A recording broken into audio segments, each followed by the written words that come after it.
انسان کی زندگی میں کچھ چیزیں ایسی ہوتی ہیں جو بے پناہ پریشانی پیدا کر دیتی ہیں. کچھ انسان کی سوچیں ایسی ہوتی ہیں جو اسے توڑ کے رکھ دیتی ہیں.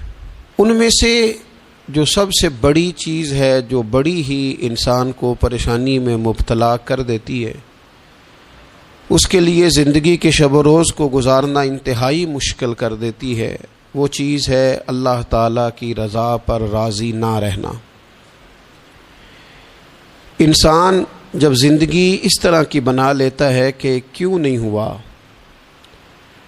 اور کیسے ہوگا اور اسے ہونا چاہیے تھا اور میں نے محنت کی تھی اور میں نے پوری اس پر صلاحیت لگا دی تھی، پھر یہ کام ہوا کیوں نہ، یہ چیز اسے پوری طرح اندر سے توڑ دیتی.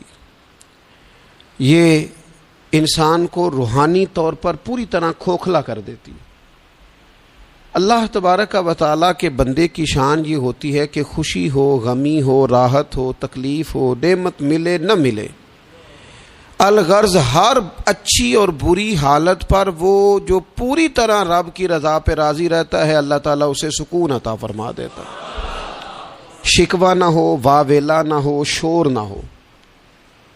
پورے طور پر جو بندہ رب کی رضا پہ راضی رہے، اس کے فیصلوں کو تسلیم کرے، ہر حال میں اللہ تبارک و تعالی کی رضا پہ راضی رہے. ہاں ایک چیز ہے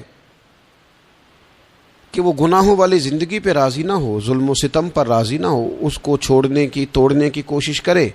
یہ میں بات کر رہا ہوں دنیاوی معاملات کے اندر، رزق کے حصول کے معاملات، صحت اور بیماری کے معاملات، عروج اور زوال کے معاملات. ان معاملات میں پوری طور پر وہ اپنے رب کی رضا پہ راضی رہے. ایک ہے اللہ تعالیٰ کا بندے سے راضی ہونا، وہی بڑا ضروری ہے. رب جب تک راضی نہ ہو اتنی دیر تک زندگی میں قرار نہیں، مسلمان کی کامیابی نہیں. ایک ہے اللہ تعالیٰ کا راضی ہونا، وہ بھی بڑا ضروری ہے، اور ایک ہے بندے کا راضی ہونا، وہ بھی بڑا ہی ضروری ہے. ہماری زندگی کو کھا گئی یہ چیز کہ میں غریب ہوں تو امیر کیوں نہیں ہوں، میں بیمار ہوں تو تندرست کیوں نہیں ہوں، میری شہرت کم ہے تو زیادہ کیوں نہیں ہے. اس کاش کو، کیوں کو حضرت عبداللہ ابن مسعود رضی اللہ تعالیٰ عنہ فرمایا کرتے تھے، میری زبان پہ انگارہ آ جائے اور جل جائے، وہ اس سے بہتر ہے کہ میں یہ کہوں کہ یہ کام ایسے کیوں ہوا ہے یا ایسے کیوں نہیں ہوا. میرے رب نے جو کیا ہے، جس وقت کیا ہے، جس کرم سے کیا ہے، اس نے بہتر ہی کیا ہے. اللہ تعالیٰ کی رضا پہ راضی رہنا، اس کے فیصلوں کو تسلیم کرنا، مقام تسلیم و رضا پہ رہنا. قرآن مجید میں نا اہل ایمان کی جو علامت بیان کی ہے، اور جگہ جگہ صحابہ کرام علیہم رضوان کے لیے جو لفظ آیا ہے وہ بڑا قابل غور ہے. وہ لفظ یہ ہے کہ رضی اللہ عنہم ورضوا عنہ، فرمایا وہ لوگ ہیں کہ اللہ ان سے راضی ہے اور وہ اللہ سے راضی ہیں، وہ بھی اپنے رب سے بڑے راضی ہیں. مقام تسلیم و رضا ہے. رضی اللہ عنہم ورضوا عنہ، اللہ ان سے راضی ہے اور وہ. یہ سورۃ المائدہ ہے تو رب کیا فرماتا ہے؟ ذالک الفوز العظیم، یہ بہت بڑی کامیابی ہے کہ بندہ اللہ سے راضی ہو اور اللہ اپنے بندے سے راضی ہو، تو ذالک الفوز العظیم، یہ بڑی کامیابی، یہ زندگی میں روحانی طور پر مضبوط ہونے والا کام. ہمارے ہاں لوگوں نے نا صوفیاء کی، اللہ والوں کی، پیروں فقیروں کی یہ ڈیوٹی سمجھی ہوئی ہے کہ جو بندہ بھی جائے گا نا جی میرا کاروبار نہیں چلتا، تو ایسا تعویذ دیں گے کہ او ہو لہراں بہراں ہو جائیں گی، خیر ہو جائے گی. اسی وقت گلے میں رکھیں گے اور ٹپ ٹپ پیسے گرنے شروع ہو جائیں گے. لوگ سمجھتے ہیں یہ ڈیوٹی ہے اللہ والوں کی، حالانکہ یہ کام بھی اللہ والے کریں گے، دعا کریں گے، لیکن رب کے بندے کی اصل ڈیوٹی تو یہ ہے کہ وہ بندے کو رب کی رضا پر جینے کا طریقہ بتائے. وہ اسے کہے کہ وصل اچھا ہے نہ فراق اچھا ہے، یار جس حال میں رکھے وہی حال اچھا ہے، یار جس حال میں رکھے وہی حال اچھا ہے. مارو مارو مینو مار مکاؤ، میں کوئی عذر نہ پیش لے آواں، تو جے سونا ہی میرے دکھ وچ راضی، جے سونا ہی میرے دکھ وچ راضی، تو پھر سکھ نو چلے ڈاواں. اپنی زندگی مقام تسلیم و رضا والی، اس کے فیصلوں پر راضی رہنے والی. نبی اکرم صلی اللہ تعالی علیہ وآلہ وسلم نے ایک جماعت سے پوچھا، فرمایا کون ہو بھائی تم لوگ؟ عرض کی یا رسول اللہ مومن ہے۔ حضور علیہ الصلوۃ والسلام نے فرمایا تمہارے ایمان کی علامت کیا ہے؟ پھر غور کریں، حضور علیہ الصلوۃ والسلام نے فرمایا تم کون ہو، تم لوگ کیا ہو، اپنا عقیدہ واضح کرو۔ عرض کی یا رسول اللہ صلی اللہ تعالی علیہ وسلم ہم مومن ہیں۔ فرمایا تمہارے ایمان کی علامت کیا ہے؟ انہوں نے عرض کی یا رسول اللہ رب نعمت دے تو شکر کرتے ہیں، آزمائش ڈالے تو صبر کرتے ہیں، اللہ کے فیصلوں پہ راضی رہتے ہیں۔ اب رسول پاک صلی اللہ تعالی علیہ وسلم نے جو بات کی ہو قلم ٹوٹ گئے، قربان ہونے کو جی چاہا۔ محبوب فرمانے لگے تم لوگ کیا ہو؟ یا رسول اللہ مومن ہے۔ تمہارے ایمان کی علامت کیا ہے؟ حضور علامت یہ ہے کہ رب کی رضا پر راضی رہتے ہیں، مصیبت ڈالے تو صبر کرتے ہیں، اگر کبھی مشقت آ جائے تو صبر کرتے ہیں، اگر وہ نعمت دے تو شکر کرتے ہیں، گویا ہر حال میں رب کی رضا پہ راضی ہیں۔ اب محبوب کریم نے کیا فرمایا؟ حضور فرمانے لگے اللہ کی قسم تم مومن ہو۔ یہی تو علامت ہے مومن کی، اللہ کی قسم تم مومن ہو، تم صحیح معنوں میں مومن ہو۔ اللہ کی رضا پر راضی نہ رہنا اور ساری زندگی واویلا کرنا، فلاں چیز کیوں نہیں ملی، فلاں چیز کیوں نہیں ملی، یہ کیوں نہیں ہوا، وہ کیسے نہیں ہوا، یہ ایسے کیوں نہیں ہوا۔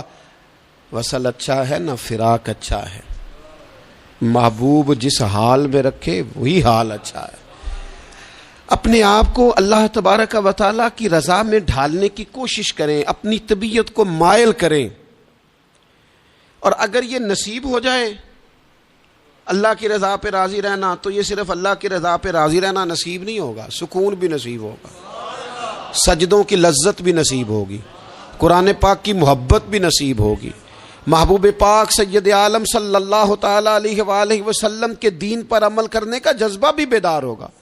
آپ یقین کریں زندگی خوشی خوشی گزر جائے گی، کوئی لمحہ تکلیف نہیں دے گا، کوئی بندہ تکلیف نہیں دے گا، کوئی آزمائش پریشان نہیں کرے گی، آنے والا کوئی دکھ بھی دکھ نہیں رہے گا۔ اگر رب کی حضرت عبداللہ ابن عباس رضی اللہ تعالیٰ عنہ ارشاد فرمایا کرتے تھے قیامت کے دن سب سے پہلے ان لوگوں کو جنت میں داخل کیا جائے گا جو ہر حال میں اللہ کی رضا پہ راضی رہتے تھے۔ سب سے پہلے ان لوگوں کو جنت میں بھیجا جائے گا، کیوں کہ راضی ہیں رب کی رضا، اس نے جہاں رکھا ہے، جس حال میں رکھا ہے، اس نے کرم سے ہی رکھا ہے، اس نے فضل سے رکھا ہے، تو رب کی رضا پہ راضی رہیں، اس کے فیصلوں پہ راضی رہیں۔ وہ جس حال میں رکھے، جس مقام پہ رکھے اور جس معیار میں رکھے۔ یہ دیکھیے یہ آیت کریمہ ہے قرآن مجید کی، سورہ بقرہ کی آیت نمبر 216 ہے۔ یہ نا بہت بڑا فلسفہ ہے رب کی رضا پہ راضی رہنے کا۔